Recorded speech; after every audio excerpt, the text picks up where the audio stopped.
What is the effigy? So right away, we thought we would show you a picture. This is the Annisquam Effigy, which is in the Peabody Museum at Harvard. Not the Peabody, Essex, but at Harvard.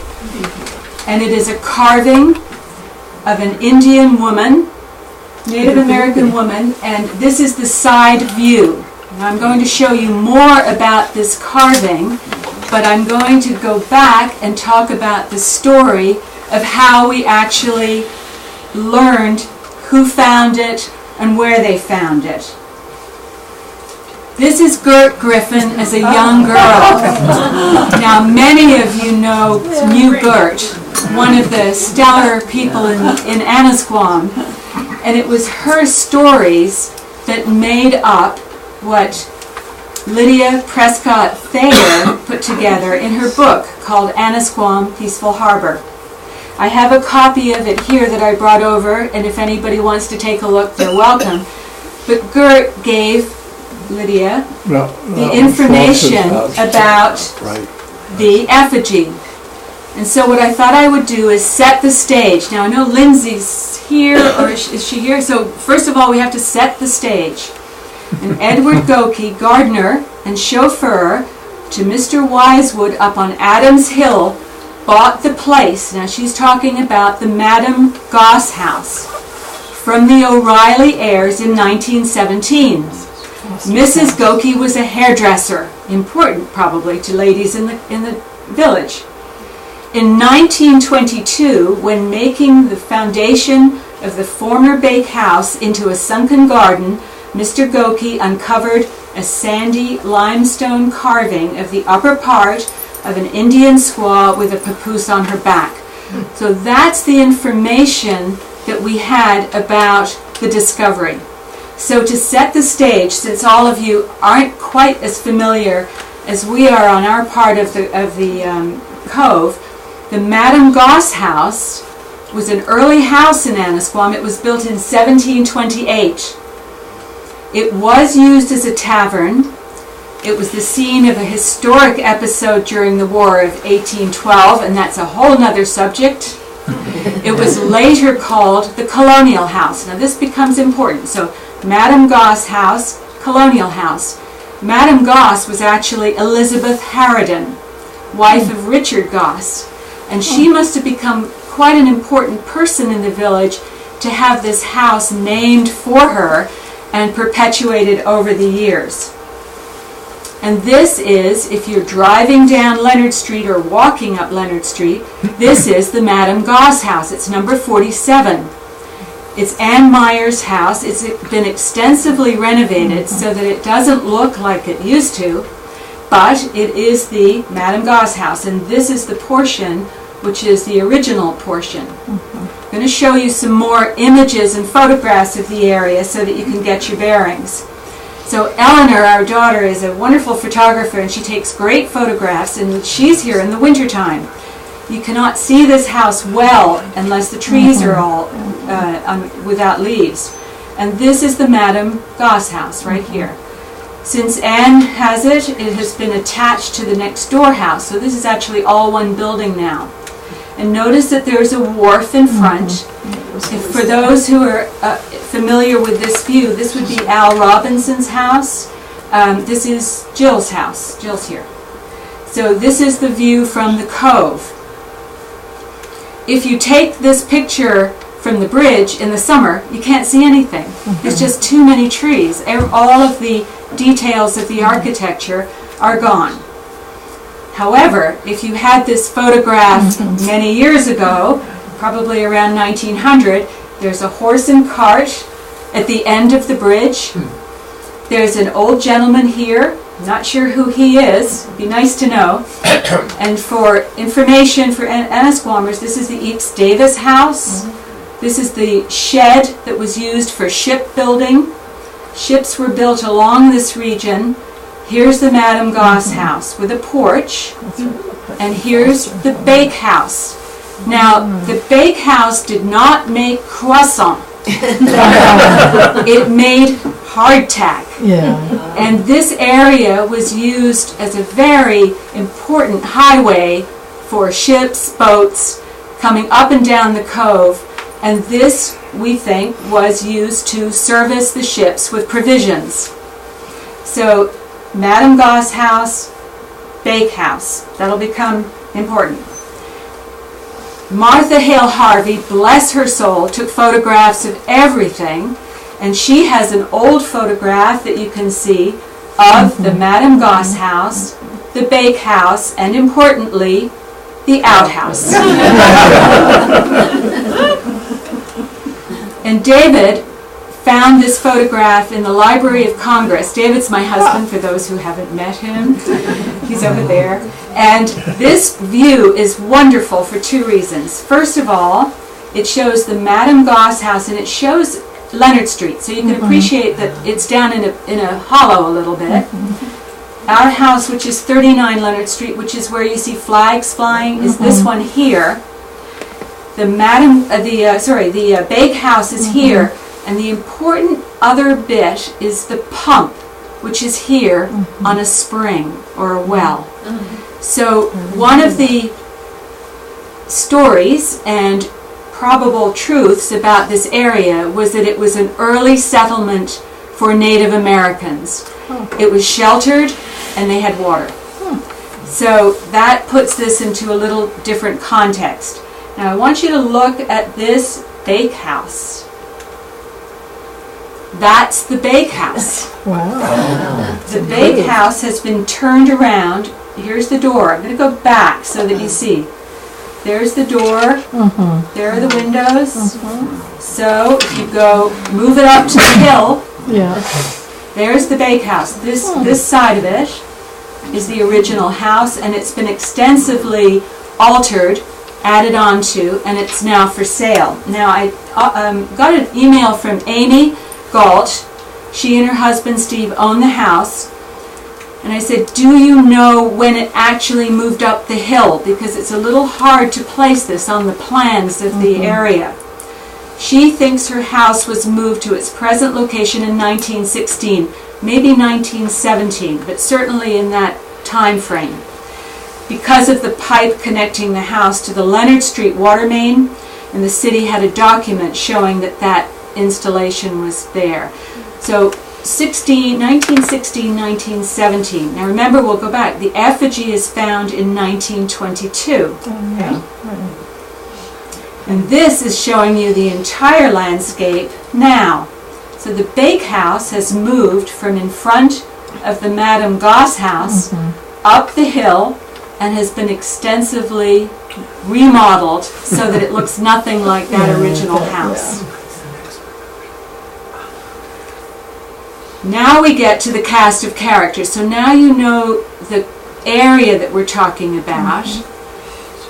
Mr. Goki, Edward P. Goki, who I feel is one of my soulmates now, I've read so much about him, gardener and chauffeur to Mr. Wisewood. So Goki Wisewood bought the place from the O'Reilly heirs in 1917. Mr. O'Reilly was a policeman, and he buffed up the place because before he owned it, it was used by the Regulators Club. And for those of you who've read Copeland and Rogers, you know that the Regulators were a bunch of young men, many artists, it is said, who used to fire skyrockets up the chimney and who did other dastardly acts, which I will leave you to read about, that finally drummed them out of town. Mr. O'Reilly, the policeman, made the house more habitable, fixed up the windows in particular, and then obviously sold it to Mr. Goki. Now, how can a chauffeur own a house? Little interesting situation. And I thought, I've got to see if I can find out about Mr. Goki. Now, in the back, you won't be able to read this, so I'm going to read it for you. And Steve is videotaping this for you so you can see it online as well. But Edward P. Goki of Alston, chauffeur for Clarence J. Height. Wait a minute, not Mr. Wisewood, Mr. Height. And those of you who know the Height estate know that Chan Davis bought that house and it's now lived in by the Gustafsons. So Mr. Clarence Height was arraigned, Mr. Goki was arraigned on the charge of operating an automobile. on which one number was broken and the others obscured by mud. He was stopped by Patrolman Prescio last week, Tuesday, at Porter Station. The numbers were exhibited in court. Mr. Height appeared for Goki. He said that he knew the numbers were in bad condition and that he intended purchasing a new machine and therefore delayed in getting new numbers. This was written up in the Cambridge Chronicle of May 25th, 1907. So he's got a car in 1907, he's going to get a new one. And I thought, well, why? First of all, I was surprised that he had license plates, but then I found out that these were made of iron and porcelain. So of course the porcelain could chip and fall off. So this is an example of a 1906 and a 1907 plate to show you how they could be damaged. But this little article in the Cambridge Chronicle from 1907 said, right, Mr. Goki is the chauffeur for Mr. Height. And this became very important when we started looking for more information about him. And Sarah Dunlap, who's in the audience, gave a talk about genealogy, and it turns out that this happens to be very helpful for those of you searching for male members of the family. In 1917 and 1918, the men in the United States who were under the age of 46 had to complete a World War I draft registration card. They didn't have to be a citizen. And those cards also include information about their relatives. They also include their employers. So if you're looking for folks in that era, this is a very good place to start. And Mr. Goki, bless his heart, signed up, and here he is. So Edward Philip Goki, 47 Leonard Street, Gloucester, Essex. This is his date of birth, which we confirmed with other information. He was born in Springfield. Chauffeur. Who's his employer? Mr. Height. He lives in Brookline with Mr. Height's residence, but Mary Goki, his wife, and he have their residence on 47 Leonard Street. So this really cements him into Annisquam. Who was Mr. Height? Well, he was a self-made man. He was a lawyer. He came from Maine, went to Harvard, and this is his Harvard 25th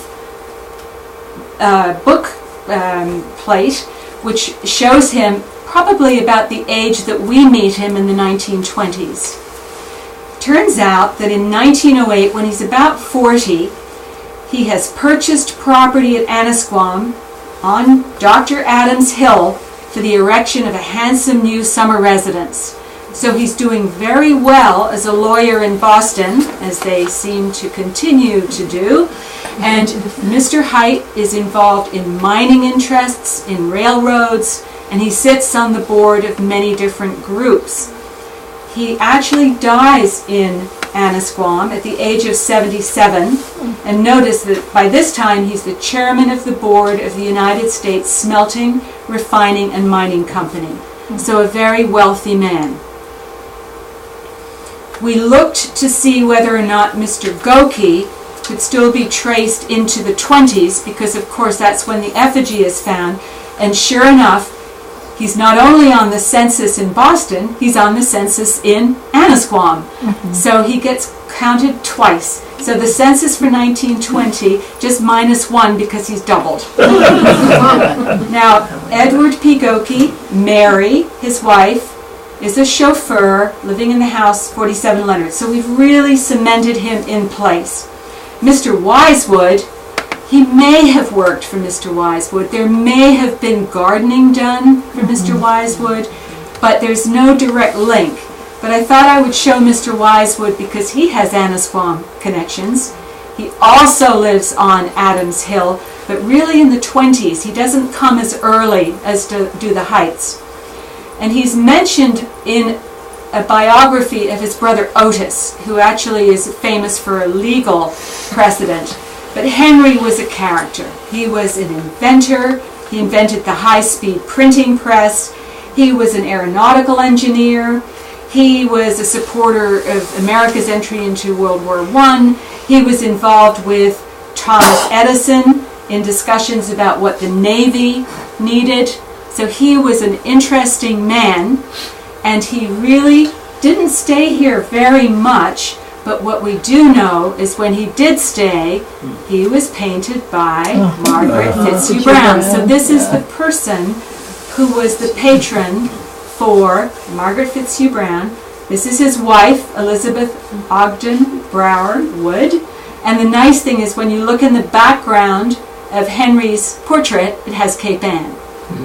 So this family was also up on Adams Hill Road. So you can appreciate that this is the 20s. There are a lot of very wealthy folks up on the summit, and the workers are living in the village. When, in 1922, while making the foundation of the former bakehouse, it's been moved about 1916, 1917, he's making it into a sunken garden. Mr. Gokey uncovered a sandy limestone carving of the upper part of an Indian squaw with a papoose on her back. It turned out to be an extraordinary work of art, unique among Indian relics. This is what's written.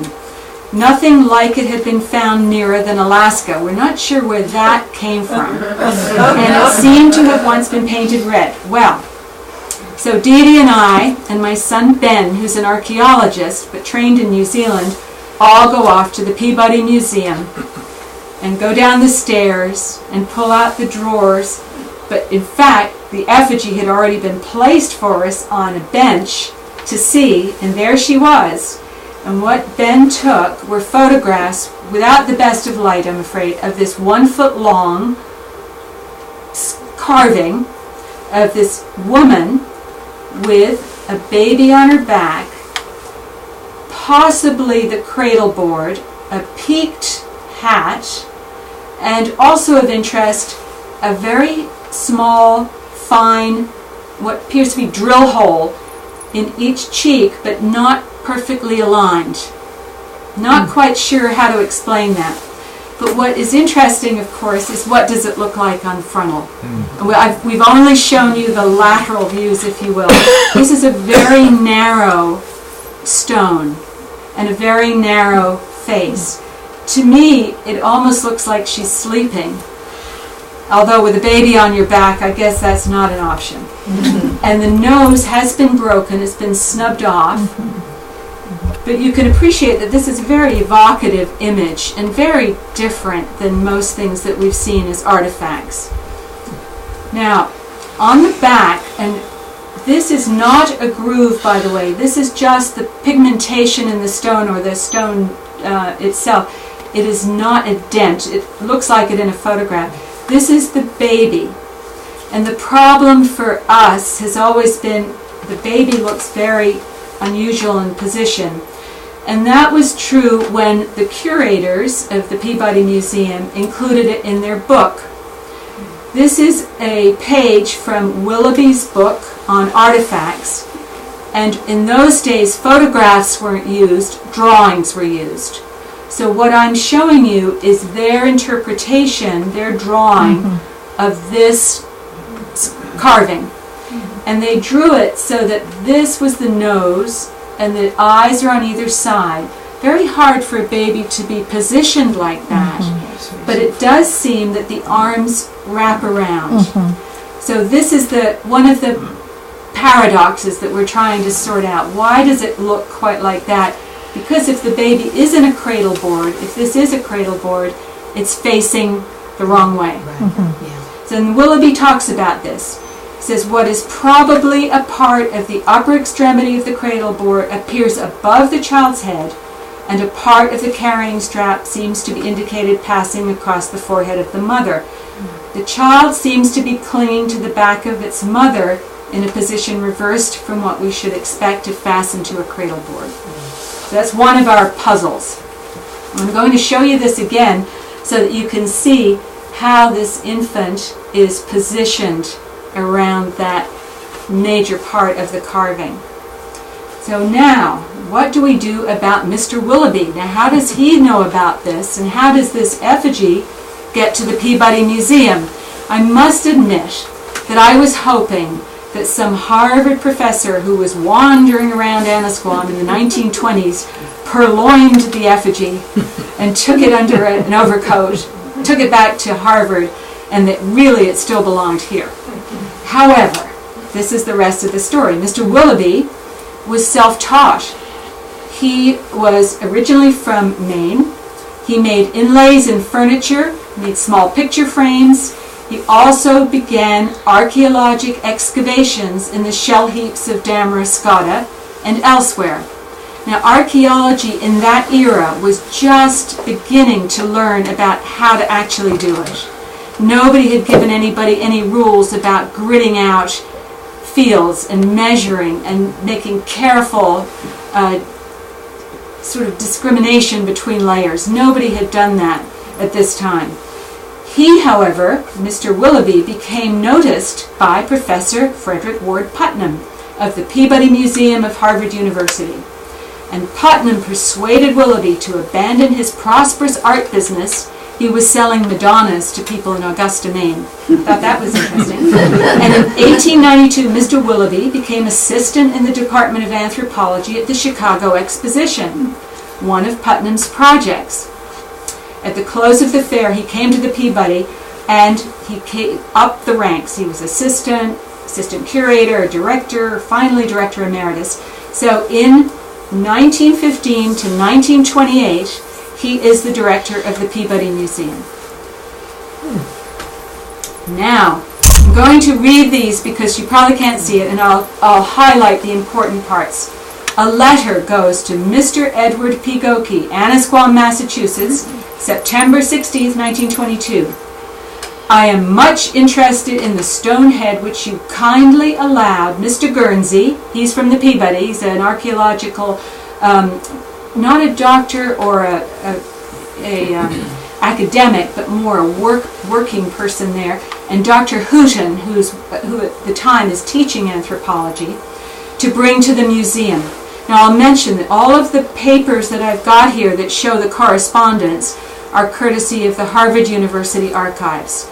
We went, after Dee Dee and I were shown that there was correspondence in relationship to the effigy, I went to the Harvard University Archives and managed to make my way through all the locks and doors and got great help, and we found the original correspondence from 1922.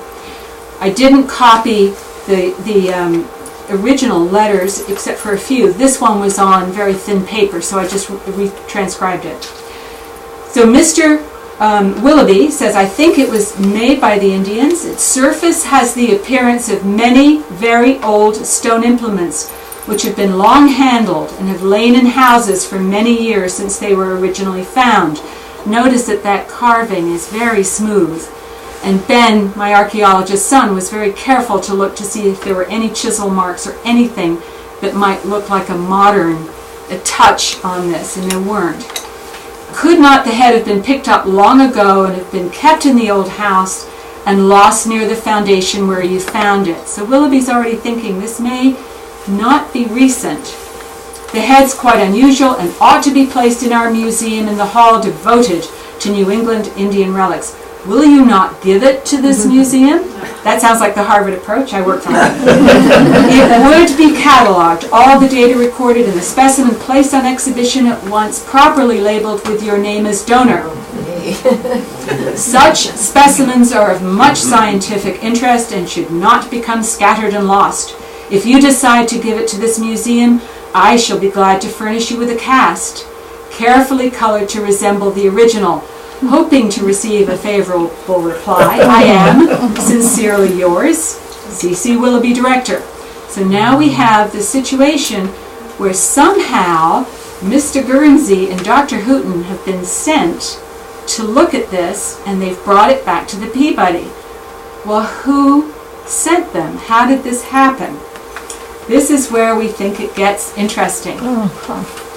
Mr. Willoughby sends a letter to Mr. Joseph Damon in Annisquam, Massachusetts. Dear Sir, I have examined the interesting stone found by Mr. Goki and which was brought to the museum by Mr. Guernsey and Dr. Houghton.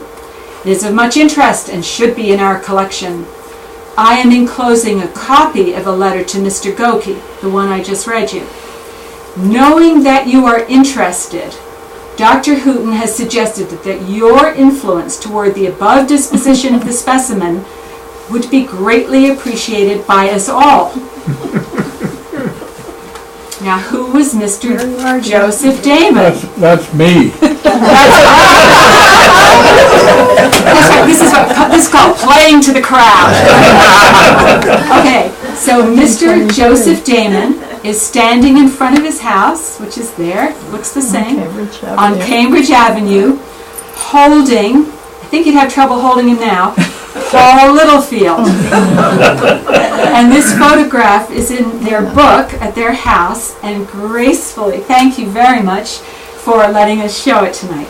So Mr. Joseph Damon has got a hand in this. Here's his letter, and this is what I promised the Littlefields that I would bring. He wrote back to Mr. Willoughby. Great hand, he writes from the Union Carpet Lining Company, which was his business. And he says, "My dear sir," and I've read this a few times, and forgive me if I stumble because the letter writing, I have been, your letter of September 19th, but notice he doesn't really date this. We're not quite sure when he sent this letter. Your letter of September 19th remained unanswered as I have been away. Remember that sentence. Mr. Goki is a man of small means, earning what he can to pay for his house. Remember, he's got the Madame Goss house, big house. I expect to see him soon and will write you further if you have not already finished the matter with him. Sincerely yours, Joseph Damon. And somebody else has written in another hand who, the full name. So he sends this letter back. Now, this is the letter that I think is very interesting. First of all, it's typed. It's from Annisquam, Massachusetts, and it's to Mr. Willoughby. It says, "Dear Sir, your letter of September 16th brought to my attention upon my return from an extended trip this date." Does this sound like a chauffeur talking? Then he said, "I was pleased to note that you were much interested in the stone head. Your idea as to its origin, I think, is correct. I, not being a man of means," does that sound familiar? "Do not feel in a position where I can donate this relic to your museum. In consideration of the fact that I have had 2 offers for same, but not for permanent keeping in this vicinity." Whoa. This is negotiation. "And being directly," and it's double typed, it's folded, "directly interested in anything pertaining to our colleges in this state, would be certainly pleased to receive a cash offer from your institution, and if this offer is within a reasonable amount of what I have already been offered, I will certainly be pleased to allow this head to be left with you for whatever disposition you may see fit to do with same. Anticipating an early reply, I am respectfully, E.P. Goki." Now, a couple of things which I don't have an answer for. This was folded in 4. It's been cut off. This was folded up to here and is smudged. So there's something that got cut off, and I don't know whether that was at the university or whether it was before it was sent. I just don't know. Important things though, Annisquam, Mass, and it's typed. Very short letter, I can read it quickly. "Your letter of September 26th has been received. It is not our custom to put a price on specimens offered us. If you will tell me the price at which you will sell, I will write you at once whether I care to consider its purchase. Sincerely yours, C.C. Willoughby, Director." So Mr. Goki gets a very short letter in reply. Okay, we're going to up the ante here. Now, a couple of things here. Annisquam, Massachusetts was that first address that was on that typed letter. Now it's the Colonial House, because this is the next letter to Mr. Willoughby from Mr. Goki. "Dear Sir, your letter of the 29th received. Somewhat disappointed in your reply. The value of specimens such as I offered you is entirely unknown to me, and is fully known to you people who make a business of gathering such relics. Therefore, I think it is taking advantage of my ignorance. I have inquired around as to what such a specimen would be worth, and I find the prices vary. Now, this is a different hand, a different way of writing, and also when you look back on the letters, his signatures, this is different signatures. This was on his draft registration. This is on the letter that was typed. This is on the letter that he then sends back. So just, it's interesting what went on in the village and who helped him out, because circumstantial evidence, but I am sure he got some help in that first letter. There was a little discussion about, whoa, don't give it to them. Make them pay. Now, we mentioned the colonial house, because that's what he called it. And interestingly, Ann Meyer, who gave me this allowed me to use this photograph as well, this plaque is also in her house, the Madame Goss house. And I had not heard that used before, and I would suspect that most people know it as the Madame Goss house, who are from around here. But in fact, that's the name, and it was done by someone who's put into the Cape Ann Museum. His name is actually Kilby, it's not Kirby, but he was a landscape artist, but he also painted signs. Now, he died in 1916, so that sign had to have been made before that, and probably, but not certainly, was done in the late 1800s, or perhaps by the O'Reillys, who didn't want their house being known as the Madam's house, maybe? Don't know. So we don't know where, but just for reference, that was called the Colonial House. Now, there's a lot of what in New Zealand we call argy-bargy. You know, a lot of letters go back and forward about negotiating price and situation. Finally, on the 17th of October, it's just listed as that in somebody else's hand, probably in the archives, but at the 17th of October, dear sir, after considering the matter, I am willing to sell the specimen at the price stated, $100. Now, $100 in that era was the same as $1,349 the last time I checked on the internet. Today, it's over $1,000, which for a chauffeur in that era would have been a lot. If you will make a cast of the original and return it to me with the history of the specimen that you know, I will now give you the history of the stone so that I can remember dates and etc. Over.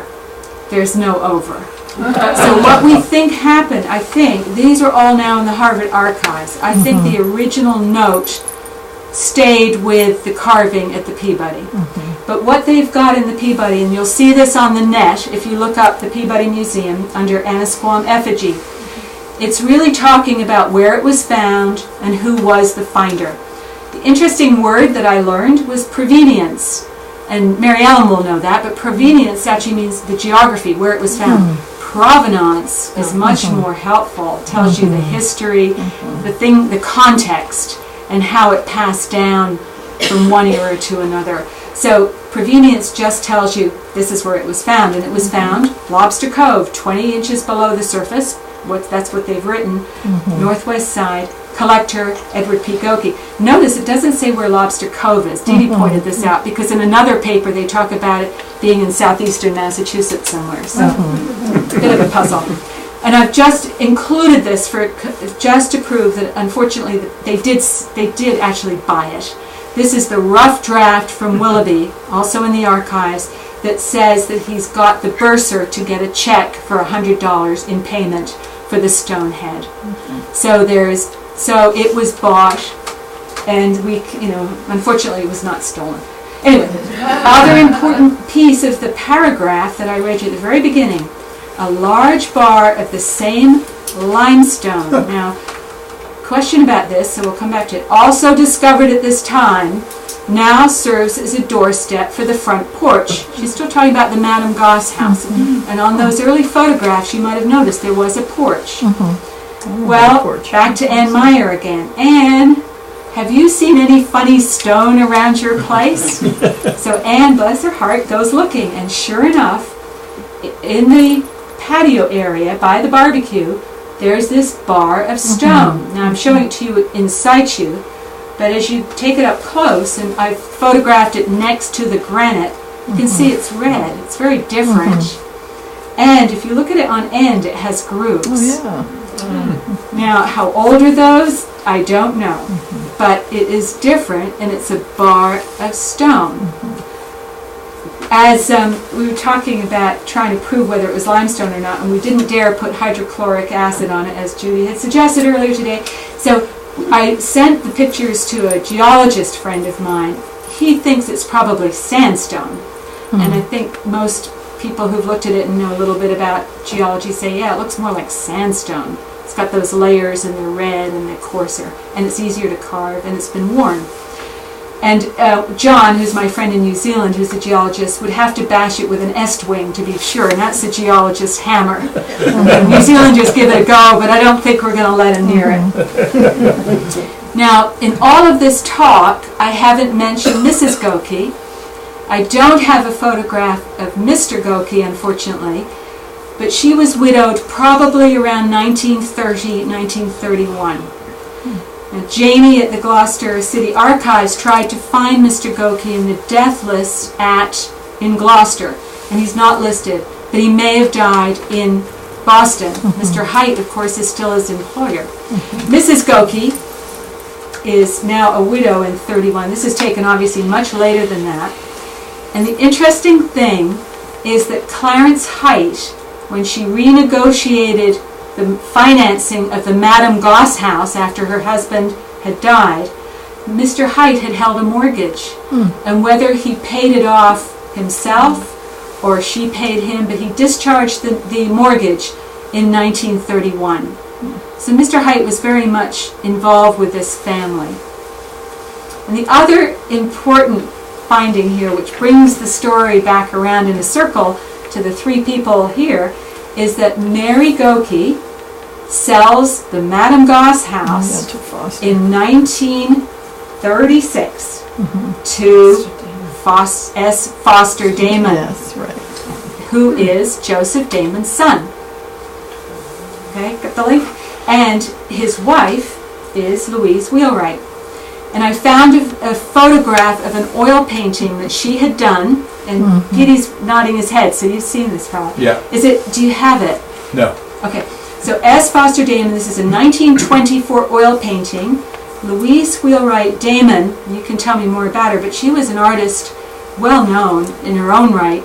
And she had painted this, luckily, about the right era, so we can imagine him and Mr. Goki and his dad all talking about the effigy. He was born in Newton, Mass. He died in 71, so many of you know him in this room. In 1914, he graduated from Harvard, where he majored in music. He was captain of the fencing team for 2 years. He worked in an airplane factory during the First World War. He gave bayonet instruction to student soldiers at Harvard. After the war, he was an instructor in the English department at Harvard. He earned a Master of Arts degree in 1926.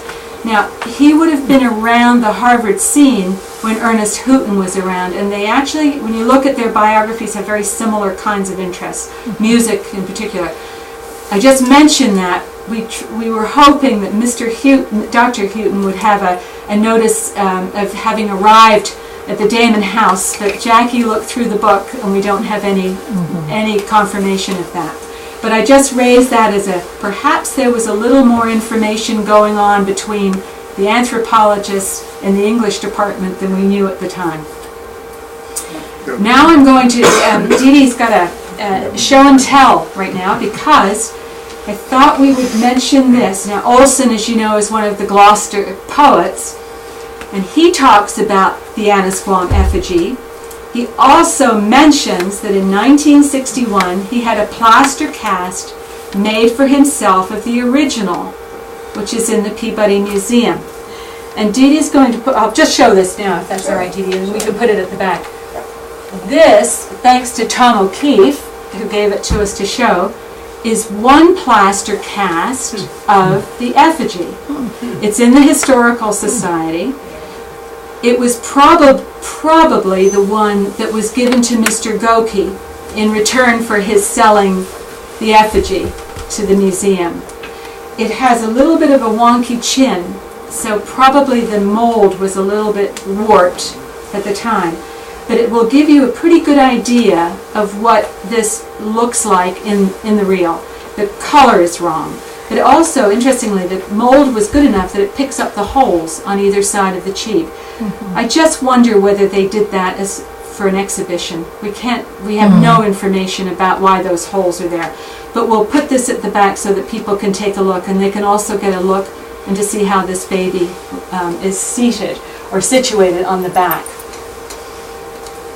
That's Charles Olson? Yes. He had the... He had a plaster cast, apparently. So he talks about it, but we he don't... mentioned it in Maximus Poems? Apparently. Now I don't... he had a... This is meant... The sculpture is mentioned. Right. And then notes among his papers, and there's this citation that he had a cast made.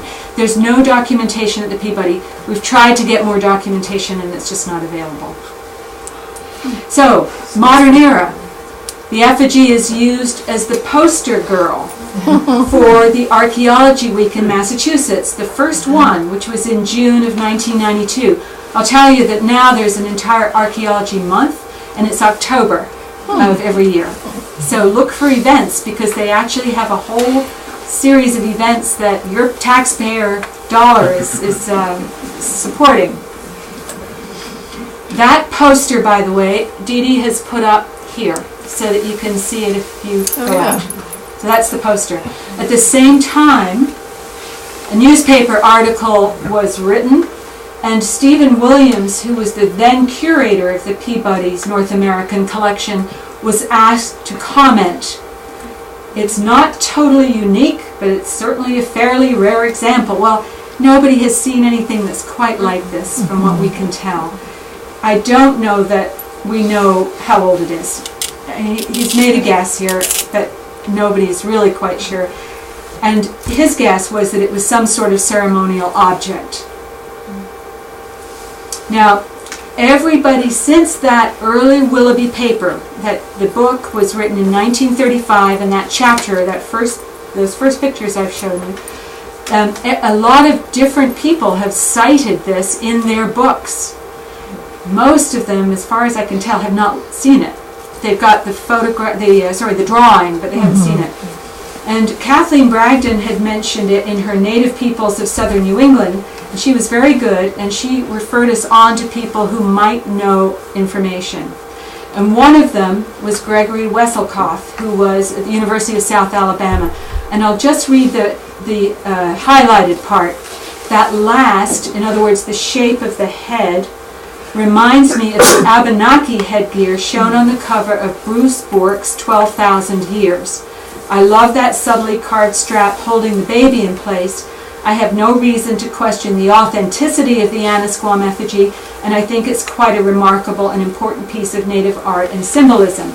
I asked him later, I said, what about the position? And he said, as I recall, all babies face out on the effigies I've seen. So it's back to that puzzle again. This is a painting that is on Wikimedia Commons, and it's in the Montreal archives, and the Abenakis, and Mary Ellen can help me out here, but they all moved north. They're mostly in Quebec now, so a lot of their artifacts are northern, but the Wabanaki groups are here, and the surviving examples are Wabanaki, of this peaked headwear.